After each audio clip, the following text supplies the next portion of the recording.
What's going on, Minecraft and YouTube? My name is Preacher, and we are in maybe a familiar world to some of y'all.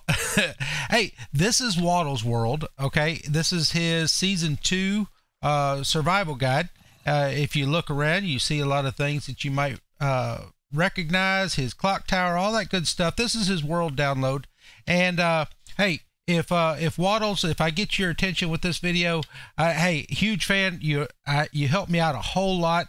One of the things that I caught on to really early on was Wattles' iron farm here, and I actually used it in my world.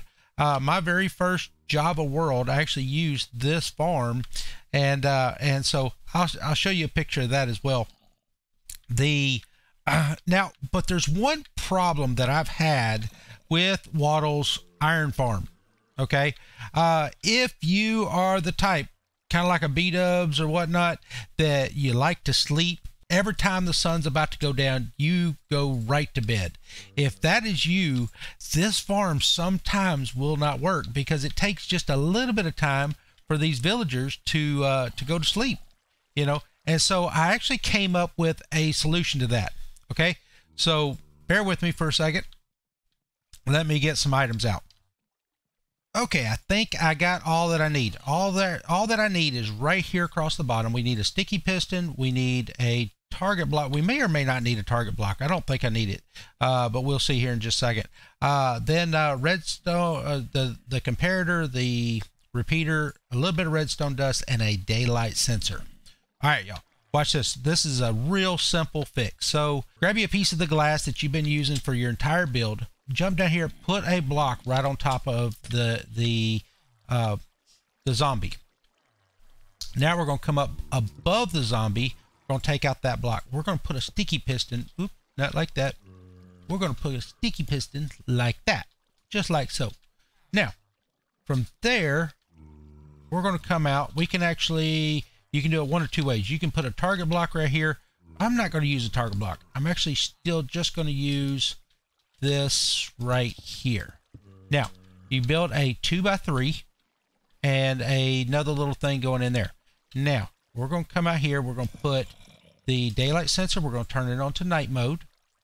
Then we're going to take the repeater, put it in there.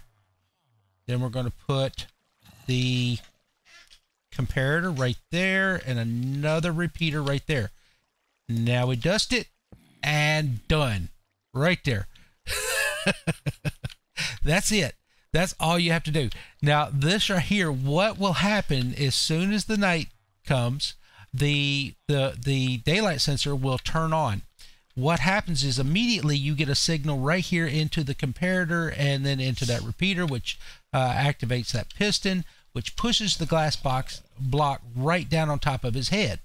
Right now that won't suffocate him because it's glass block. All right, it's transparent block. So then the villagers will have time to immediately go to bed. So as soon as it's time, the villagers can go straight to bed. All three of them. You know, they don't wait. They're not scared. Okay. Then a few moments later, another redstone signal will come in to the side of this comparator, then turning it off. That right there makes this right here a once a day clock. And you combine it with this, and that makes this thing right here so much easier. Matter of fact, you don't even need this water anymore, Wattles. If you'll do this right here, you don't need that water anymore. You don't have to deal with that anymore. And this thing right here will work without stop, no matter if you go straight to bed or not. So, all right, as the sun gets closer and closer to the horizon, we should start to see this thing work here in just a minute. There it is. See, and they all three just went to bed. Oh, what are you doing? There you go to bed. So as soon as we're ready, I mean, they're back up. So this thing right here, it helps this whole thing out so much. That way you don't have to worry about waiting just a few seconds into the night to go to sleep and all of that. That's something that I learned in my world. Maybe you don't have a problem with that, but I did. And this right here is a simple little fix, simple little redstone fix to solve that problem. Hey, I appreciate you watching. I'm going to put a link to Wattles iron farm tutorial in this in the description of this, his newest one. I know the show is a little bit older world, but he hasn't given us download here recently. So hey, I appreciate you watching, and if I don't see you again, I'll see you in heaven.